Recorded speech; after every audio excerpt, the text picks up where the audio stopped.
Good afternoon, folks. This is Fred Campos, owner of DFW Website Designers. It is a beautiful Saturday, July the 24th, 2021. This is episode number 257 of your 3 business tips at 3 o'clock in and around 3 minutes.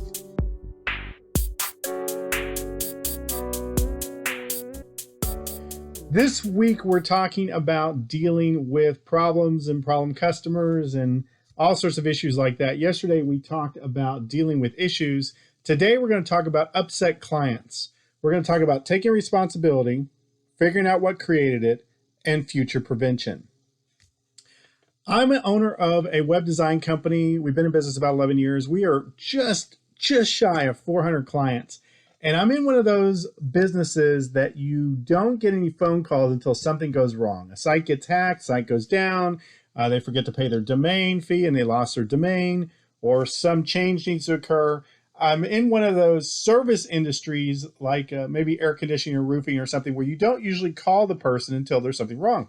So I deal with upset clients all the time, and you probably do too in your small business or being a solopreneur. And as you grow, someday you're going to run across somebody that's having a problem. So what do we do about it?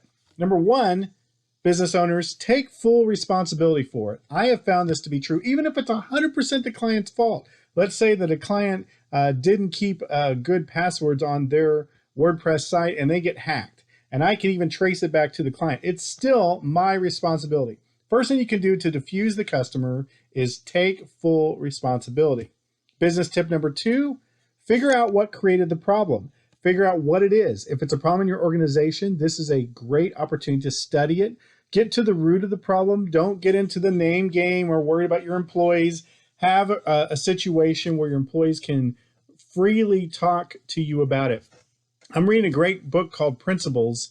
And in that book, they allow every employee to put into a book anything that goes wrong, and they don't make the employee responsible for it as long as it gets documented.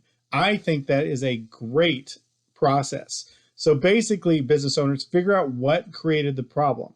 Business tip number 3, work about future prevention. Prior to being in the web design business, I was in the software business where we do software development, and all of our support calls I took them as indications of things that were wrong with the software that needs to be in the future releases. Well, as you deal with upset clients and you figure out what created it after you've taken responsibility, you need to figure out what you're going to do to prevent them in the future. I think it's totally okay to be in a growth mode and deal with upset clients as long as you can take ownership of it and work to prevent it so that your organization becomes better. So that's my advice to you. These are the things that I'm studying. You're going to take full responsibility, figure out what created it, and you're going to do future prevention. Anything I learn, I throw over the fence to you to hopefully help you out because I want you guys to be awesome. Now go back to sleep.